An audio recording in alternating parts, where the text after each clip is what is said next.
Welcome to Capability Amplifier. My name is Mike Koenigs. I'm here with the incredible Dan Sullivan from Strategic Coach, and we are here to help you expand your life and your business by amplifying who you are, what you do, and even how you do it.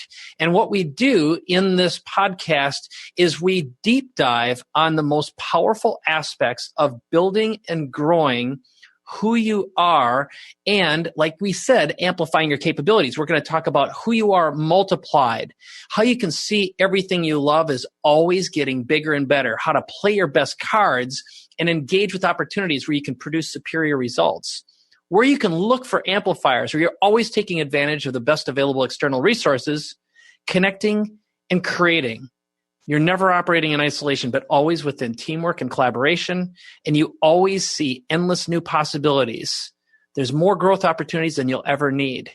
And how you can take advantage of teamwork and technology and master the central formula for all human progress going forward, and leaving scarcity behind. You're continually escaping from every trap that keeps other people anxious and afraid. And finally, being abundantly unique. Your life always grows more abundant the less you compare yourself with others.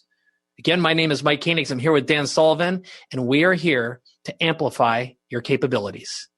Mike is just a infinitely interesting person to spend time with because he's just about interested in anything that moves on the planet, and especially things that are in the entrepreneurial world where new solutions, new opportunities, new resources, new capabilities are being created. Mike, you were just telling me, and I was fascinated, that you've just started a new business contract with somebody who is in the cutting edge of high technology. So I'll let you do the wraparound on this, but this is really your favorite type of business situation. You were telling me that not only do you like the person, not only do you click with the person, but they're doing something that you are intensely interested about. So could you talk about them? And this is what we're going to do.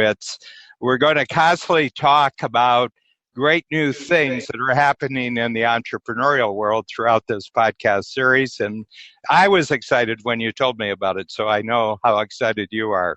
All right. Well, thanks, Dan. First of all, I'm going to take you with me everywhere I go from now on. That was an awesome intro.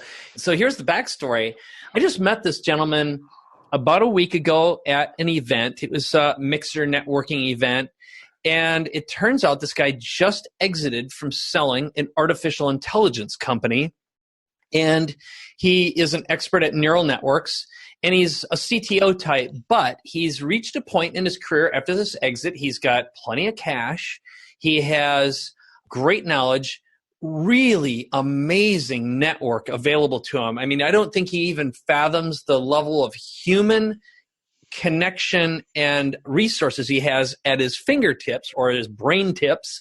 But he came to me and he said, look, I want to expand my reach with the world. What should I do? And what wound up happening in this is, first of all, it resulted in a very large advisory contract for me, which was awesome, of course. And what made this particularly interesting is, first of all, AI, by all accounts, represents the next big frontier. I think most people would say, look, it's AI and some mixture of blockchain and cryptocurrency, even though there's all sorts of government yada yada going on and a certain degree of fear. But we've reached a point now where machine intelligence is so good it can beat anyone at any game, including Go. That's fairly recent. But these machines can self-learn. And you're starting to see this show up in whether it's animals or, basically these like DARPA, what they're doing with ruggedized soldiers that can jump and flip. But more importantly, from an information point of view, they're self-learning organisms. So you can just throw information at them and they start figuring stuff out without actually being taught, which is pretty profound. And one of the things that really started getting interesting, and I think, first of all, why is this guy so cool? Number one, he's interesting because he's interested. So he has that in common with you and I. The next thing is he's in this beautifully fantastic industry that represents the next big frontier that's going to affect all of us. And in a scary way, it's going to completely affect every business in the world. There's a lot of white collar jobs that are just going to disappear and no one's going to know why. But I always think about the abundant side of this. I think more opportunities are going to be created because of it. But then I immediately thought of a couple ideas and we started co-creating together. So just in a matter of minutes, I had a couple ideas. And one of them, for example, is, well, what would happen if you could load in every phone conversation you've ever had? And then maybe if you had, for example, a sales team, for example, and each time a sale actually occurred, this system would find out when the decision-making point occurred, what language was going on. And Google recently announced, I just saw this happen, that in their latest speech API, Google can listen to a crowd of voices and look at their mouths and then determine what areas of sound to mute out. So if you just have a camera in a room with a microphone, it could actually essentially mute out 19 of the 20 conversations and then isolate them and then do voice-to-text recognition and then analyze it. Just think about the immense amount of knowledge that can be pulled based upon people, behaviors, and outcomes. So that's a long-winded explanation of where this went to, but God, I love people like that. So, Michael, I'd like to give a little background to my listeners because we're combining two networks, maybe 3 or 4 networks of podcast listeners here. First of all, my knowledge of Michael, which is a lot of chatting, and I'm fortunate to have Michael in the 10 Times program. What I'd like to talk about is you're a master marketer and you're a master packager. But I think more than that, you're a master contextualizer. And without knowing exactly what the project is with this new client, I suspect you're giving him a totally different type of context with which to develop, because he's coming from an organization and now he's really going into an entrepreneurial mode from the very start. So could you talk a little bit about your background? Because I think I'm accurate in saying the 3 things that I said about you, the marketing, the packaging, which includes branding, but the more important is providing new context in the marketplace. Can you talk about it in those terms? Because we're really talking about sudden capabilities, and that basically what we're both interested in is something that just suddenly appears, and if properly structured, properly targeted and focused, it just creates sudden capabilities for lots of people. That's really interesting, Dan. So yeah, I'll answer the question within that context. No one's ever presented me that way, but you turned on my intrigometer, and not from an ego perspective, but you have a very fascinating way of looking at, analyzing, and thinking about people and seeing their value. That's one of your bajillion skill sets. So to answer the question, I grew up lower middle class in a non-technical environment, very poor at school and all things organization or anything that requires thinking in a straight line or behaving in a straight line.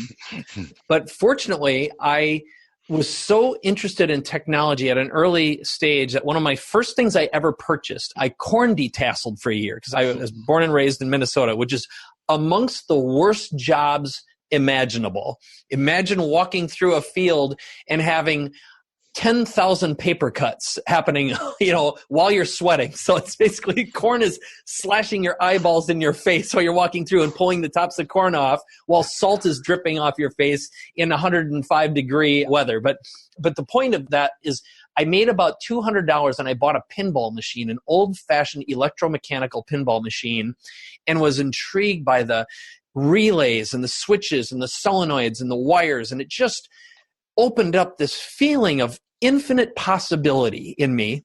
Of course, that was during the dawn of microcomputers. And I decided then that I had to do something focused on technology and electronics and computers, but I love people too and networking. But I taught myself how to program over a Christmas vacation. A neighbor loaned me an Apple II computer. They knew we didn't have the money. And I started developing a game. And over time, I ended up writing code, and my dad was a barber, so he introduced me to, bottom line is he had someone in his barber chair one day who said, "Hey, Mike," this guy was complaining about how they bought a computer, but no one knew how to use it. My dad said, "Well, my son figured out how to make a computer work. Let's call him up." So dad called me up and said, "This insurance agent needs some help. You think you can show his secretary how to use a word processor?" And I said, "Sure, I can do that." And it beat the hell out of flipping burgers.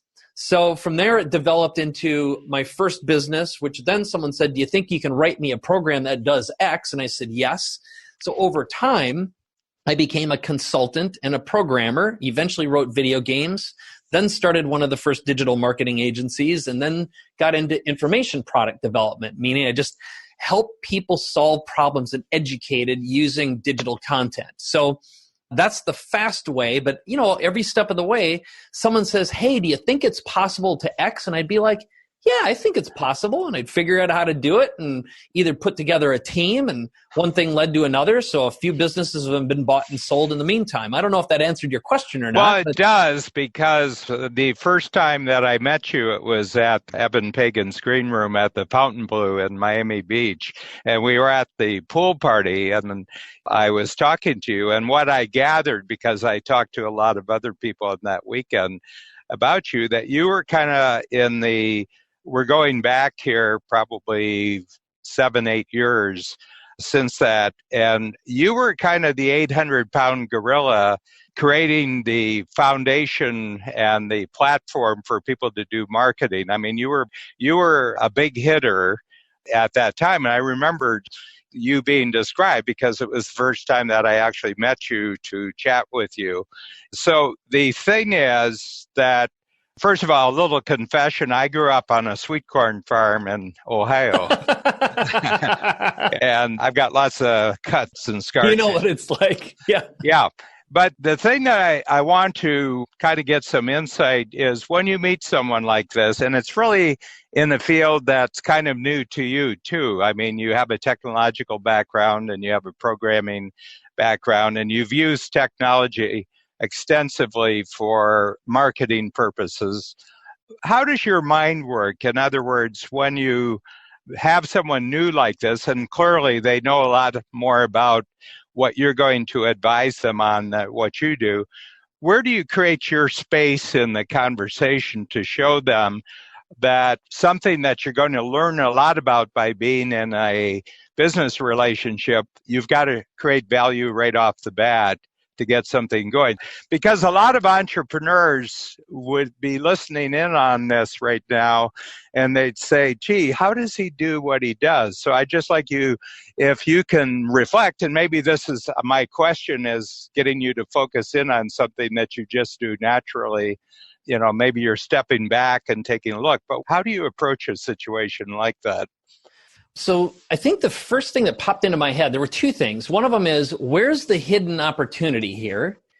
And the other one is, without exception, everyone I meet has a story, and they don't even realize that as they've increased their skills over time, that their perception of their own value hasn't shifted and increased as much as their customers' perception has. There's a gap there. And there's a classic saying that the best thing you can ever do is double your prices and get better customers, right? You can work less and make more, and you'll have more time to think and create and manifest. So what I've become very good and skilled at is listening to what the story is and asking questions. And one of them, for example, if I brought in at an advisory level with a company, the first thing I'll do is I'll say, "Give me a list of your top 10 or top 100 customers. Do a reverse sort in terms of how much revenue they've spent.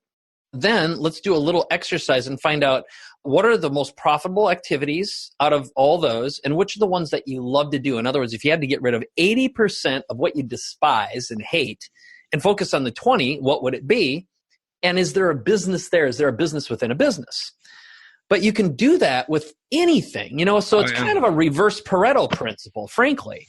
So I'd say that's one of the strategies. But the other one is, in this particular case, I like to ask a question that inspires a reaction that's generated pure about a what if. Imagine for a moment if we could grab a whole bunch of this. So again, it all comes down to finding out what they're really interested and passionate about, but more importantly, what someone else sees value in, and there's a history of repeated value. In other words, repeated transactions. That's where the gold is. And it's just a matter of crisscross and elimination until you find, where's the 80, 20, the 2%, and the 0.2%. And the real diamonds are in the 0.2%. The unobtainium. The unobtainium. Mike, this would have been around 1990. I came across a resource that was very important for me that exactly relates to what you're talking about. And it's from a organization in Australia, which was called the Results Accounting Network. And these were all accounting firms. And what they did is they did a worldwide survey where all the accounting firms would get their top 50 customers and they would analyze the companies that they were dealing with. They would analyze their customers. And they determined where the profitability was in anybody's client base. And it exactly corresponded to what you just said, that when they got to the 80 line, in other words, they divided the 80-20, they found that actually the bottom 80 of anyone's clients, you're actually paying to work for them. You're actually losing money to work for them. And the top 20% are responsible for all the profit, so that's break even, but then all the profit.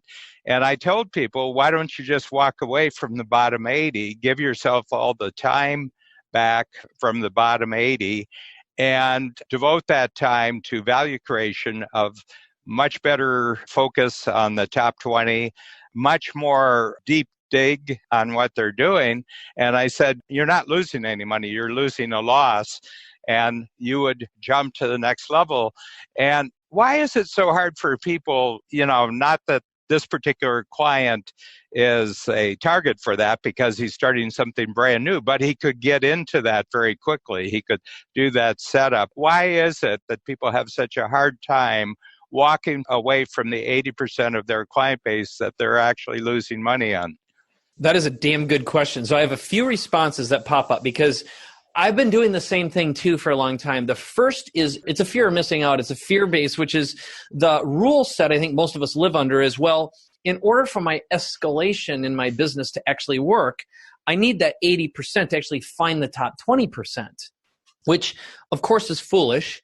I'll give you one example, which is next week I'm speaking at an event. There are 275 or 225 people there. They are the result of a 5,000 person event that produces over $6 million in revenue. It might be $8 million. So just imagine the fortune that goes into marketing and producing this, and then the filtering that goes through, and how many impressions online are required to get those 5,000 or 6,000 people in the first room, which comes down to they sell them a super high-end program that's around $100,000 that these 225 or 275 people are in front of. I'm going to be speaking in front of them next week. That is my creme de la creme, perfect customer, frankly, right? These people are running 8 million all the way up to, I think, $6 billion companies. Something, I mean, it was insane when I heard the demographic, psychographic makeup. So the question is, what if you had the moral fortitude to say no to all that ugly stuff? And that's really, I'm just repeating what you're saying, but the fact is, how do you get in front of just those 225 or 275 and find 20 of them? That's all the business you'd want or need. I'd put that in circle number one, right? Now, circle number two is, it's like neuroplasticity. I believe that the human brain is a record with grooves in it. And one thing that I have heard, it's called MAPS, M-A-P-S. It's some research. They do addictions. They also deal with people who have PTSD and stuff. They've learned that a combination, now I might have some of the details out, but I met with the founder of this a while ago. I kind of understand it. They're using plant medicine. Basically, they're LSD and MDMA. There we go. It's Molly or ecstasy.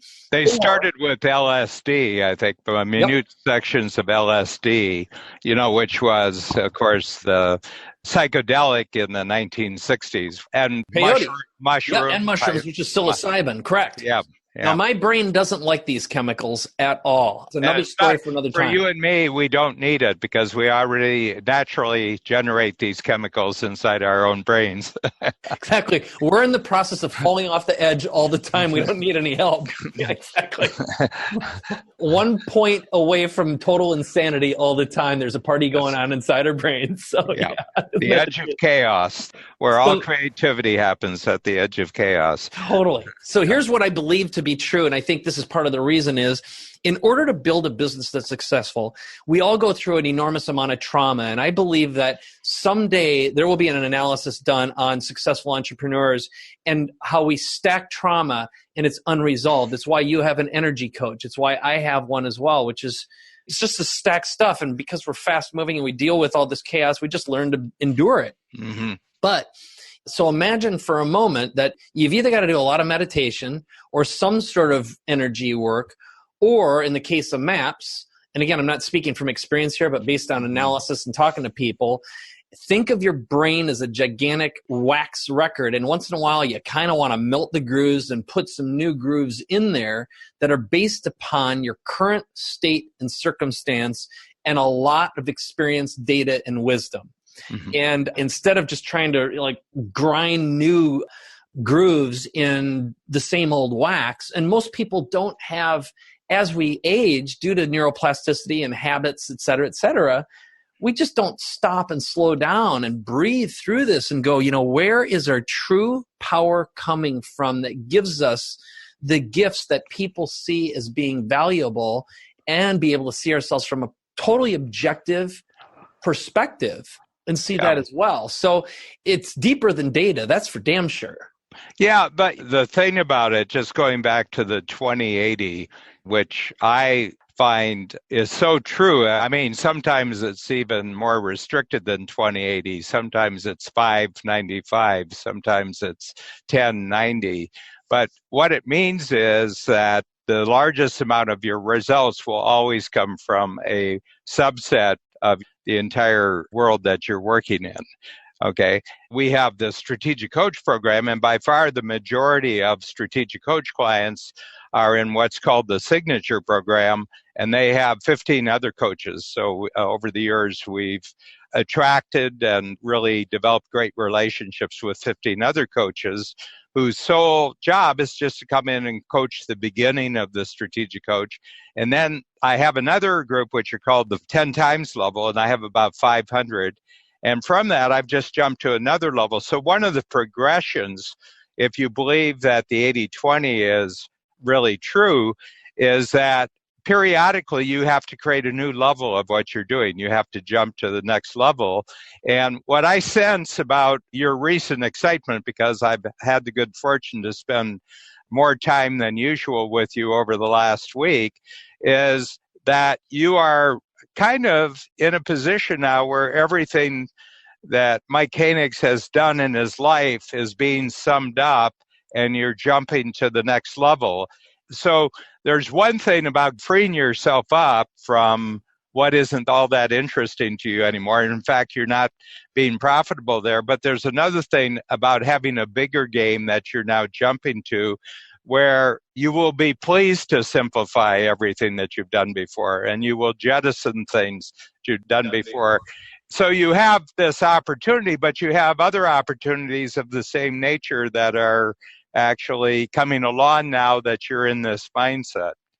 That's interesting. I would like to insert angelic heavenly music here, please. So I have one commentary, plus I will add before, thank you for the kind words, is you either have to have immense discipline and, in my opinion, not be a horribly creative person and be in love with money to stick in the same place with the same products all the time and just groove with it. Kind of like a traditional brand. If you want to be General Mills and Coca-Cola and sell Cheerios for your whole life, God bless your soul, okay?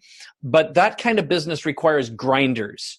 Mm-hmm. Grinding all the time with an immense amount of moral fortitude to stick to one thing. On the other hand, in our business and industry, or any kind of knowledge, capital intensive, evolutionary, entrepreneurial activity, you are either outgrowing your customers or your customers are outgrowing you, and you are put into a position where You have to make the choice to elevate and escalate and evolve on an ongoing, constant, consistent basis, or else they shall and they will abandon you, especially in today's, as I say. So this is a statistic I used to cite and actually changed it recently, which is the average lifespan of an attention span is a thumb flick now.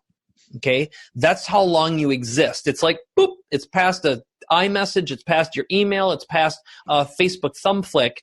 And I believe that the intense dissatisfactions many people have, whether it's addiction crisis, food crisis, is due to the fact that people are starving for human connection, and social media is the worst thing that ever happened to it. And there's enough evidence and proof, if not with data, by just follow your instincts. So that's a long-winded way of saying the greatest thing you can ever do for yourself and your customers is to elevate and escalate and give them something to strive for. And also, as there's social proof accumulates with what you do, people are more willing to put more skin in the game to experience that. And you've seen that. I know Joe Polish has seen that. I've seen it as well. Yeah. It's about community building. I have a habit of liking things that last forever. Yeah. So one of the things that I really know, of all the things that are available on the planet, relationships can last forever. Absolutely. But you have to be a certain person to attract that type of relationship. And then you have to have filters which allow you to see that type of relationship. And I was talking to someone you know real well. As a matter of fact, you had dinner this last week with him, and Steve Krein, who we have another podcast series that is just launching in the next couple of weeks, which is called Game Changer Jumps. I was reflecting because I have read a lot of philosophy in my life, starting with the Greeks. And, one of the smartest Greeks was Aristotle. And Aristotle had this book, which is called On Friendship, where he talks about 3 types of friendship. The first one is friendship of utility, where you're friends with someone as long as they're useful to you.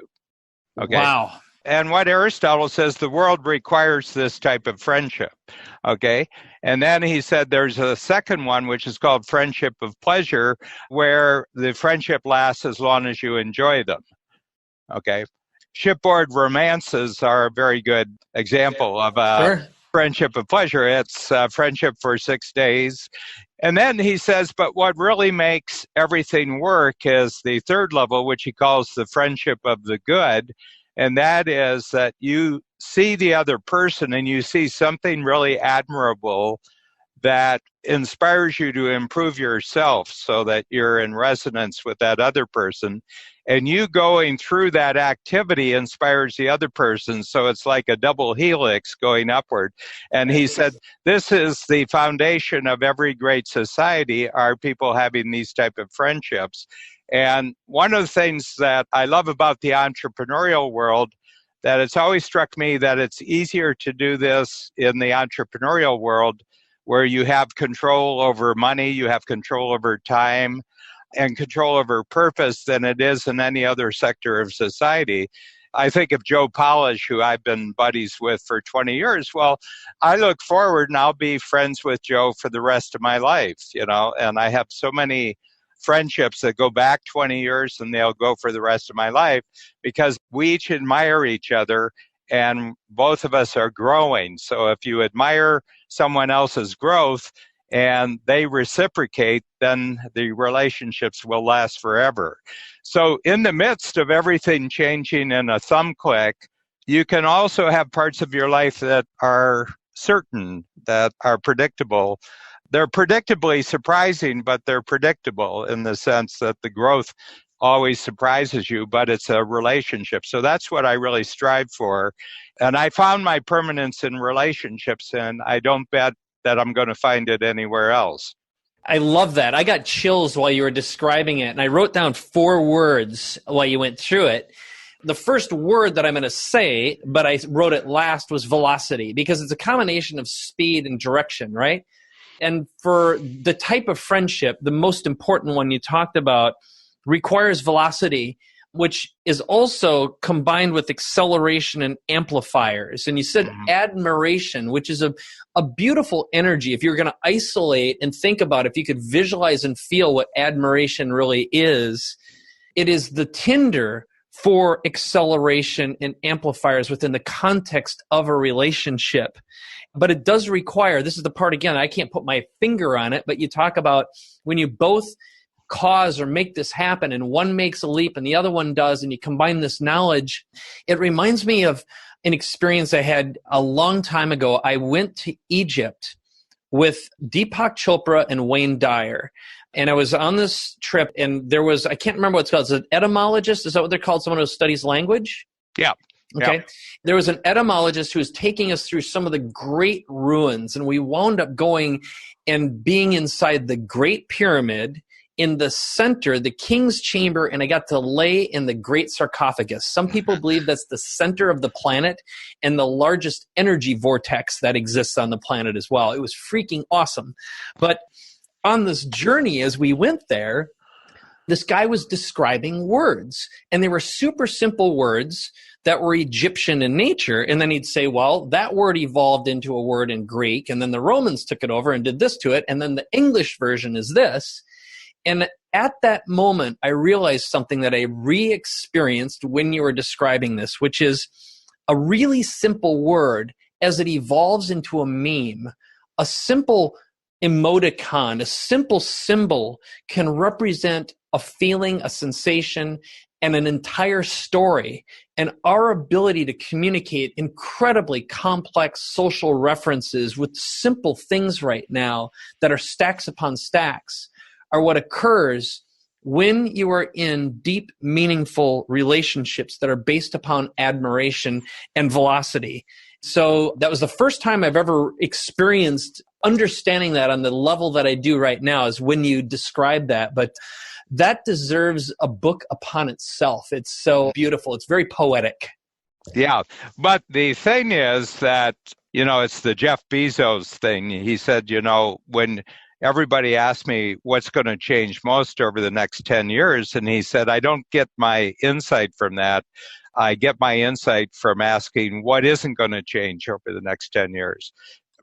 Because he said, it's the things that people will always do that you can build a business model on. I remember, I mentioned this in the workshop on Monday, that Warren Buffett never invested in technology for the longest time. He says, because I don't really know what's going to be the same 10 years from now that I could make a long-term bet. But he said, I do invest in Gillette because I think 25 years from now, more men are actually going to be shaving in the morning than are right now. And I can bet on that for the next 25 years. So the thing is that to be really good at dealing with change, you got to be a real master at what doesn't change.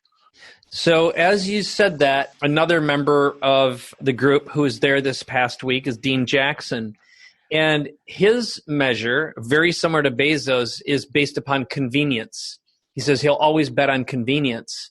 And people will even drop quality. They'll lower their expectations on every level as long as there's convenience. That, too, is something you can always bet on. And I don't know. Do you know if there's ever been someone who's quantified convenience and been able to create like a matrix to determine it? Sure, Bezos. Okay, yeah. Faster, easier, cheaper. It's his whole model.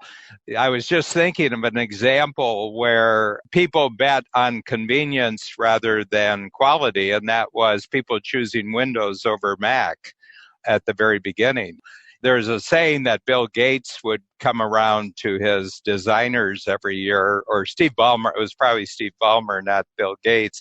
And he says, is it as good as Mac yet? And they said, no, we're not as good as Mac yet. But meanwhile, they had 95% of the world market. It was a bragging rights thing that they were after, but Mac is a superior graphic user interface system, easier to train people on everything. But Windows was cheaper and it was supported. They opened their thing so that all sorts of people, before Mac did, that people could write all sorts of apps on it and everything like that. So there was a real case where convenience was the choice over quality. And that evolved in one of the other reasons why I think Windows was what it was for as long as it was is because it was easier to steal. Yep. So stealing is convenient. It's why Yes. MP3s took off. I mean, think about the Napster and the Kazaa generation is, again, that's very wise, is how easy is it to steal?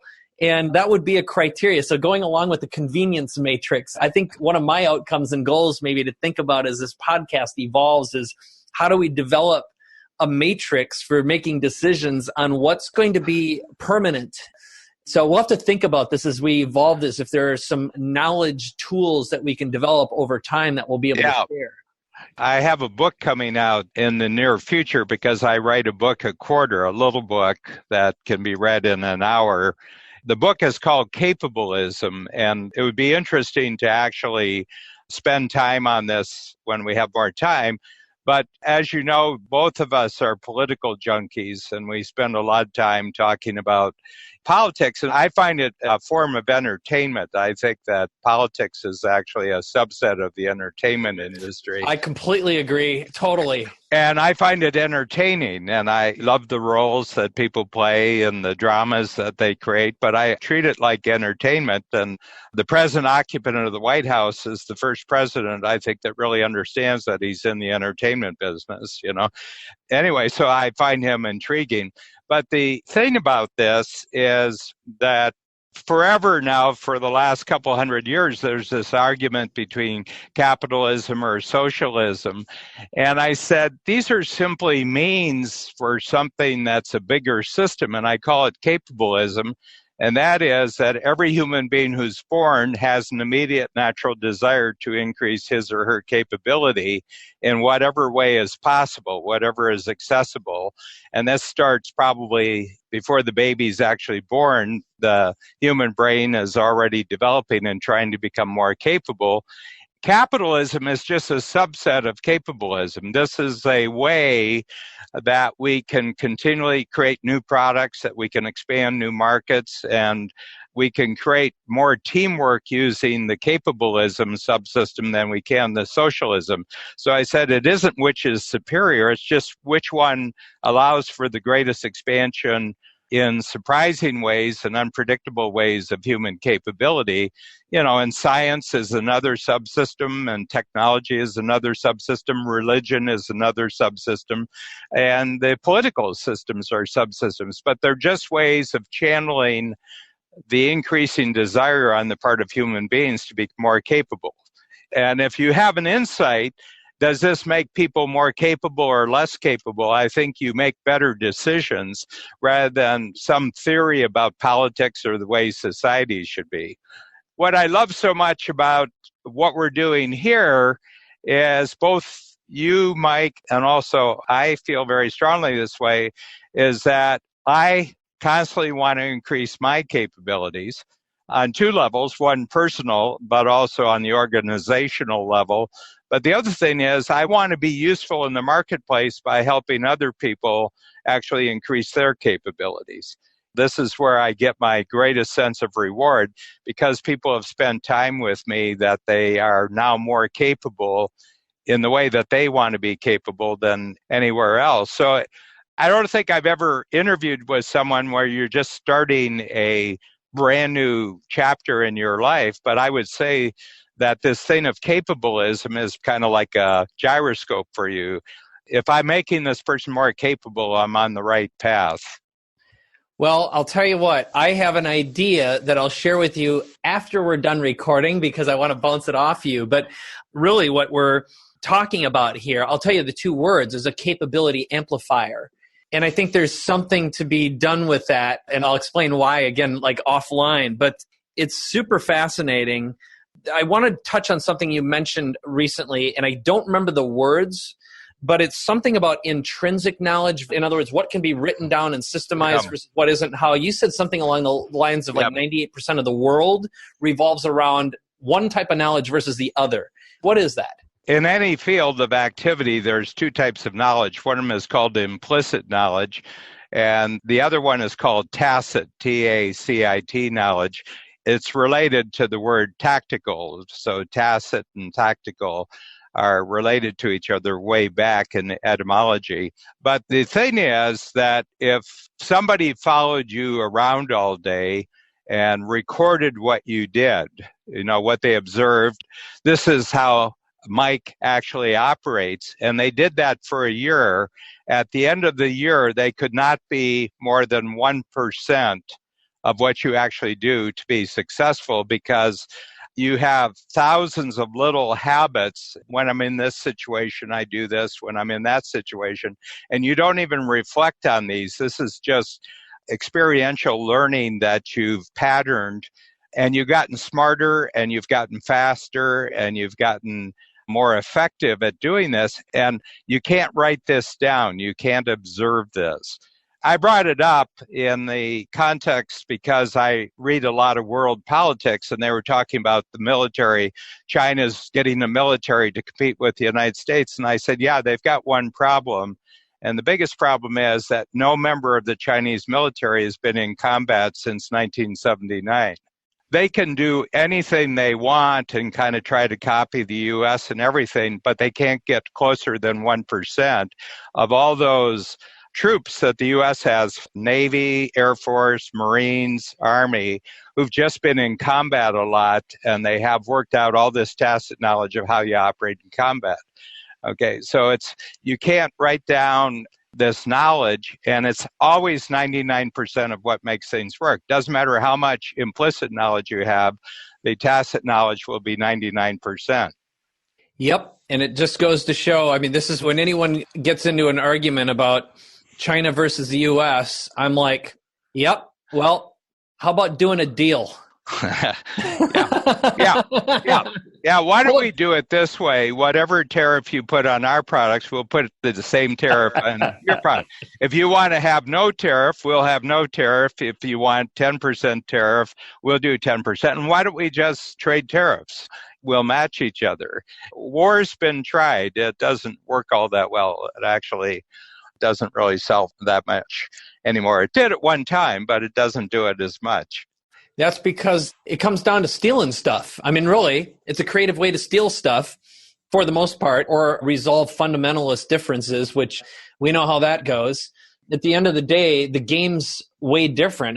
The only real win, I guess why terrorism works so well, is because chaos is kind of a useful outcome for some people who behave that way. But even that's good for the economy. Well, the only people who resort to terror are people who have nothing to sell. Yeah, right. That's so true. There's no use in killing off your customers, I say. I agree. This is a tiny little rabbit hole, but I believe that entrepreneurialism is the international language of peace. And you can be a fundamentalist Muslim doing business with a Orthodox Jew or a fundamentalist Christian. And if each one gets a good deal and is treated fairly and respectfully, they're going to continue doing business with each other, right? On a practical level. And the deal you do today is the foundation for a bigger future deal. Yep. It just makes good sense. So out of all the stuff that works, so I think there's clearly a lot of interesting challenges we can solve. So I'm going to ask you this question, Dan, which is, as we move forward right now, based on what we know and the path we've gone down, what are you most excited about moving forward that we're going to talk about in our upcoming episode that you're tickling around in your brain these days? Well, I love the concept that you just introduced about 5 minutes ago. And I think that almost anything that we could talk about would actually be within this context, and that's the capability amplifier. Yep. I think you and I are thinking along the same line for a variety of reasons. I like the idea of introducing a new capability amplifier, and it is a combination. The other thing that popped out of this is this notion of implicit versus tacit, which is, how do we find a faster way to compress time and instill experiential wisdom that's hyper valuable inside the mind of a listener or a viewer in record time? There's got to be a way to compress language and experience and find a more effective way to do that. And I've been experimenting with that in the coach program that exact issue for the last 3 years. And it has to do with we can check things out really fast without knowing what the implicit knowledge or skills is of another person, or the tacit knowledge and skills through mindset, because people can communicate mindset very, very quickly.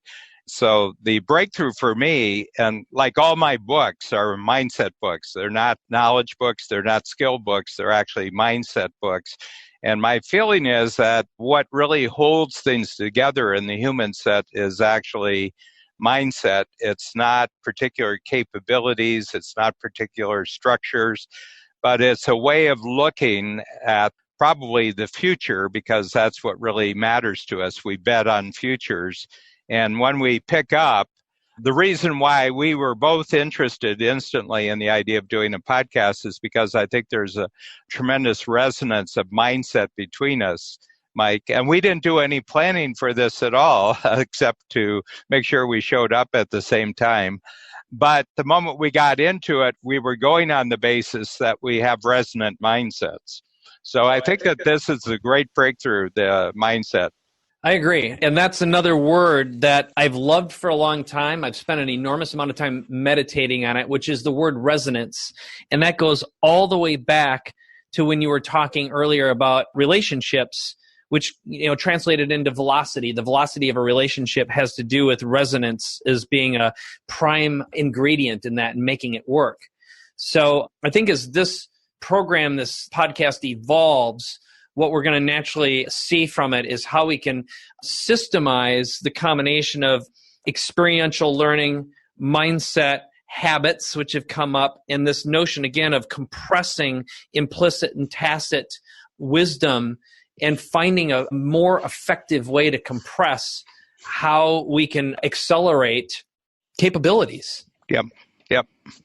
So we'll find a creative way of being able to describe that in the liner notes, but I know we'll be able to do that for sure. Yeah, I think it's new territory. I mean, what I love is new territory. There's massive amounts of new territory being created in the world by millions of people right now.